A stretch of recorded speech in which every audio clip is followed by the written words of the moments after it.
Megalaw shoutout po sa lahat po ng Tekram community at ito nga po si Rolly TV Vlogs ay muli magbabalik at magbibigay po ng reaction about nga po dito sa video in-upload ni Tatay Tekram na tayo pong mga viewers at sponsor po ay sobrang madudurog po ang ating mga puso dahil sa ginagawa po ni Ate Jenny Rose sa pag-akyat ng puno ng nyog na kung ako nga lang po ay hindi ko po talaga kayang umakyat sa puno ng nyog dahil ang puno po ng nyog ay sobrang taas. At wala po kung kaalam-alam dyan. At ito nga pong si Ate Jenny Rose po ay parang minamani-mani lang niya po yung pag-akyat dito sa puno ng mga nyog, di ba? Kaya nga po siya umakyat sa puno ng nyog ay meron mong order sa kanya na 14 piraso po, di ba? Sa pag-akyat-akyat mo ng puno ng nyog ay makikita mo po doon kung gaano po siya kaporsigido para gawin po o yung kanyang kagustuhan na makatulong at makapag-provide po ng pagkain para sa kanyang dalawang kapatid na PWD at sa nanay niya din po. Di ba? Tayo po ay sure na sure po na madudurog ang puso po natin kung tayo po siguro ay meron tayong anak na kagaya ni Ate Jenny Rose na nakikita po nyo na umaakyat ng puno ng nyog para sa kagustuhan niya po makapagtapos at makapag-aral po ng maayos, di ba? Dahil sa bagay, nandyan naman po si Tatay Tekram upang gumabay at suportahan po at ang mga sponsor na sumuporta dito sa pag-aaral ni Ate Jenny Rose, di ba? Wala pong tao o wala pong sponsor o viewers na hindi po tayo madudurog sa ginagawa po ni Ate Jenny Rose. Di ba tayo, kumbaga sobra tayong mahabag, di ba, na sa kagustuhan niya pong makapag-aaral ay ginagawa niya pong lahat. Di ba?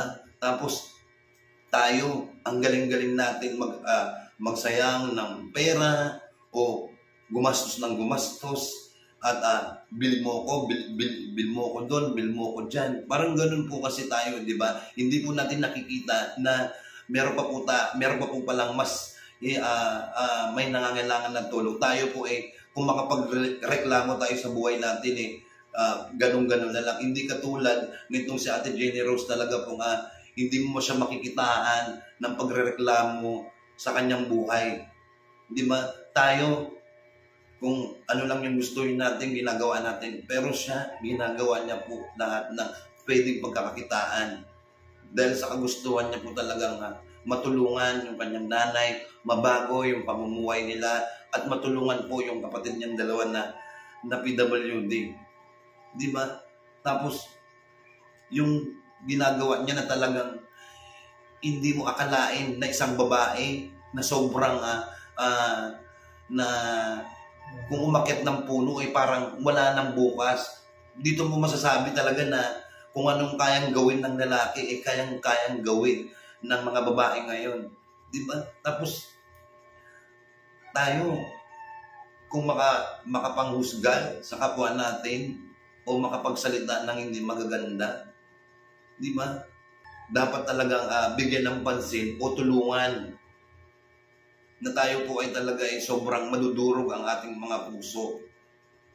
Di ba nga, sabi nga ni Tatay Tekram sa kanyang video na ito, ay marami na daw pong, sabi nga daw po pala ni Tito Bong ay sa lahat daw po ng nakita niyang vlog, ito daw po yung pinakamasakit at nakakadurog na puso. Di ba?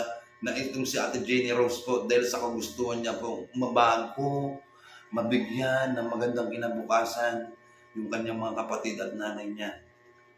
Di ba po, talagang wala na po kung masasabi kundi yung awang-awa po tayo. Talagang madudurog ang ating mga puso. Di ba, na patuloy na nakikipaglaban sa takbo ng buhay, sa pang-araw-araw. Ginagawa niya po lagi umakyat ng buko para sa araw-araw niyang pangbaon. Dahil sa kagustuhan niya pong makapag-aral ng maayos. Na tayo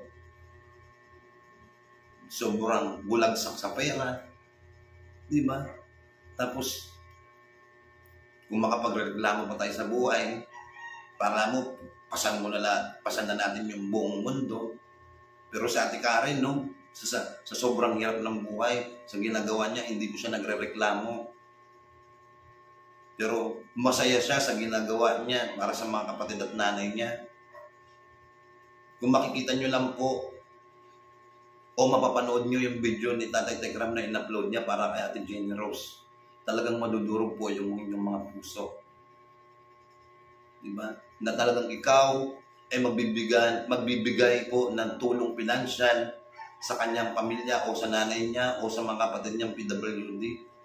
Kaya ako, sobrang salute po ako sa mga tumutulong kagaya po ni Tatay Tekram at ng mga sponsor po ni Tatay Tekram na patuloy pong sumusuporta sa lahat pong ginagawa ni Tatay Tekram, sa mga beneficiary pong pinipili ni Tatay Tekram, at sa mga sponsor po na wala pong ginawa kung hindi magbigay ng tulong, pagmamahal, suporta, na gusto pong mabago yung pamumuhay ng isang kababayan natin na nag-iikaw sa buhay. Kaya sana po, sa video po ni Tatay Tekram na napanood po natin, andyan po si Tatay Tekram. Kung gusto niyo po magbigay ng mag-abot ng pagmamahal para kay Ate Jenny Rose at sa kanyang mga kapatid po, kontakin niyo lang po ang page ni Tatay Tekram o ang kanyang Facebook. Malaya po tayong makakatulong kahit na maliit na halaga, malaki man po yan, pero at least buo sa puso natin at bukal sa puso natin na tumulong tayo. Kaya po sa mga po magbibigay ng tulong kay Ate Jenny Rose, bahala na po ang Diyos magbalik sa inyong kabutihan at sa inyong puso na busilak. Sana patuloy pa rin po natin suportahan ang ating Tatay Tekram sa kanyang bawat mission. Yan lang po ang masasabi ko, reaction ko dito po sa video na ito. Sa gusto pong magbigay ng opinion, nandiyan po ang ating comment section. Magbigay po ng kanilang mga saloobin. At sana po sa video po na ito, wag po kayong mag-skip at mag-subscribe na rin po kayo sa ating YouTube channel. Pindutin nyo na rin po yung bell button para lagi po kayong updated sa mga video ina-upload natin. Kaya ito po muli, for good vibes muna po tayo. Babayaan na muna natin yung mga wakwak. Dito muna po tayo sa ating Ate Jenny Rose at kay Tatay Tekram na patuloy po natin silang suportahan. God bless po sa inyo lahat.